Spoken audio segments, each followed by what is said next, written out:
හරි ඉතින් මං අද මේ වීඩියෝ කතා කරන්නේ කොහොමද Photoshop වලින් මේ වගේ වෙක්ට බෑග්ග්‍රවුන්ඩ් එක හදාගන්නේ කියලා.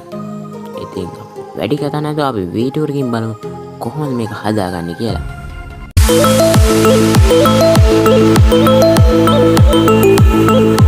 හරි ඉතින් මම මුලින්ම කරන්න ඕනේ අපි Photoshop version එක open කරගන්න එක. ඊට පස්සේ ඔයාලා ෆයිල් ගිහලා new දෙන්න නැත්නම් ඔයාලා බලන්න keyboard එක control N press කරන්න. ඊට පස්සේ දැන් මේ විදිහට අපි new document window create කරන window එක open වෙනවා. මෙතන අපි width එක 1280ක් දෙන්න ඕනේ. height එක 820ක් දෙන්න. මෙතන මේක pixels දෙන්න. resolution එක 72 දෙන්න. මෙතන pixel centimeter දෙන්න. color mode RGB color දෙන්න. ඊට පස්සේ දැන් මෙතන අපි create කරගමු. create කරගත්ත පස්සේ අපි මෙතන solid කාර්යයක් create කරගමු. solid කාර්යයකට අපි දෙද්දි ටිකක් තද පාටක් දෙන්න ඕනේ. මේ විදියට තද පාටක් දෙන්න ඕනේ අනිවාර්යෙන්. තද පාට දුන්නාට පස්සේ ඔයාලට පුළුවන් keyboard එක control R press කරන්න. ඊට පස්සේ අපිට rule එක බලන්න පුළුවන්.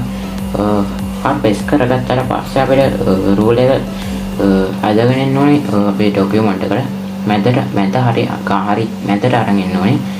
ඊට පස්සේ අපි ඊළඟ rule එකත් හරි මැදට අරන් ඉමු. අරන් ආවට පස්සේ ඔයාලට පුළුවන් pen tool එක ගන්න. pen tool එක මෙතන shape දෙන්න. ඔයාගේ මුලින්ම එන්නේ path කියලා එක ඔයා shape කරගන්න. ඊට පස්සේ ඔයා මෙතන fill එක මෙතන color එක ගාලා ඉස්සෙල් background එක color select කරලා ඒකේ ලා පාට එක දෙන්න. ලා පාට එක දුන්නාට පස්සේ ඔයාලට පුළුවන් මෙතන අපේ new document එක හරි මැද click කරලා ටික zoom out කරලා අපේ background එක වරක් click කරන්න. වරක් click කරගත්තා පස්සේ පොඩි ඉලක්ක එනවා. ඒකට දැන් අපි තවත් යන මම කරන විදිහට click කරන්න. ඒ වස්තුව එහෙම click කරලා අපි ආයේ හරි මැදට අරන් යමු. ඒ අපි ඉස්සර මුලින් මේ shape එක අඳින පටන් ගත්ත තැනට ආයේ මේ shape එක ආයේ අරන් යමු. හරි ඊට පස්සේ අපි කරන්න මෙතන keyboard එකේ control T press කරන්න. control T press කළාට පස්සේ මෙතන අපි පොඩි මේ එකක් පෙන්නනවා මේ වගේ තිතක්. ඒක අපි අපේ හරි මැද මේක ආයේ අරන් එන්න අපි ඉස්සර පටන් ගත්ත තැනටම. ඊට සරහනට පස්සේ මෙතන අපි 20 කියලා type කරගන්න. 20 type කරනකොට මේ වෙනස් වෙනවා අපේ දිශාව. ඊට පස්සේ අපි කරන්න ඕනේ මෙතන හරි ලකුණක් තියෙනවා ඒක click කරන්න. ඊට පස්සේ අපි මෙතන move tool එකට යන්න ඕනේ. ඊට පස්සේ මෙතන move tool එකට ගිහලා keyboard එක control shift alt T press කරන්න. එහෙම කළාම පොඩි මෙතනින් තව ඒ වගේම කෝපියක් හැදෙනවා. ඒක අපි ආයෙ පාරක් ක්ලික් කරන්න ඕනේ. ඒක අපි ක්ලික් කරගෙන ඉන්න ඕනේ. ක්ලික් කරන්න ඉන්න ඕනේ. එකපාරක් ක්ලික් කරලා ආයෙ පාරක්. එකපාරක් ක්ලික් කරලා ආයෙ පාරක්. ඒ වගේ.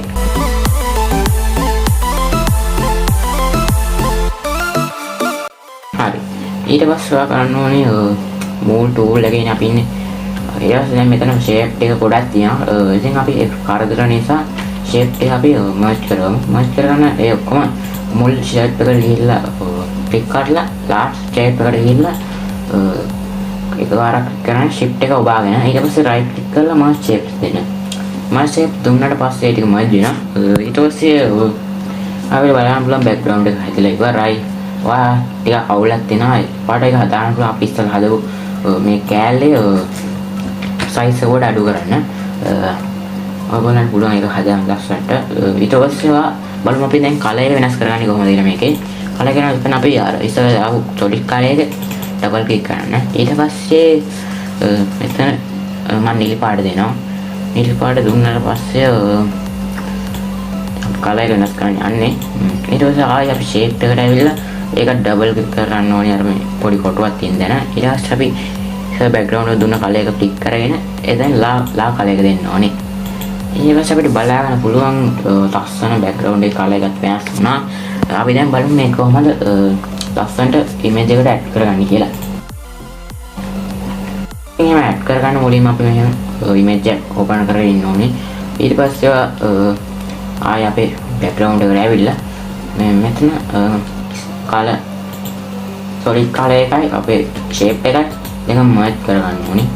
ඊට පස්සේ අපි මේක ඇදගෙන යන්න ඕනේ මේ pitch එකට. ඒ පස්සේ අපි හරි මැදට අරන් ඇවිල්ලා අර මැදට අරන් යනකොට පුළුවන් keyboard එක control lower press කරලා මේ මෙතන තියෙන මේ දෙකේ මැද හරි එකයි මෙහෙම හදා ගන්න. ඊට පස්සේ ඔයාලා control D press කරලා control T දෙන්න. ඊට පස්සේ මේක resize කරගන්න මේ image එකේ size එකට කරගන්න resize. හරි ඒ වගේ resize කරාට පස්සේ මේ විතර අපේ shape එක හරියනවා මේ image එකේ size එකට. ඊට මෙතන ගන්නවා multiply එක. ලස්සනට යනවා. ඊට multiply එන්න අපිට පුළුවන් screen උනක් දෙන්න. ඒ දෙකම හොඳයි. color දීලා බලන්න. ඒකත් හොඳයි. I think අද වීඩියෝ කතා කරන්නේ මේ වගේ background එක හදාගන්න විදිය ගැන තමයි. මේ background ලස්සනයි මාරු. මේ thumbnail වලට සුපිරිම use කරන්න පුළුවන්. පොඩ්ඩක් අවුල් දීලා තියෙනවා. ඒක ගණන් ගන්න එපා. ඒක වලට ලස්සනට හදාගන්න පුළුවන්. අපි අද use කරපු ටෙක්නික් තමයි ඒවට use කරන්න ඕනේ. ඉතින් අද වීඩියෝ කරා හැමෝටම සුබ දවසක්.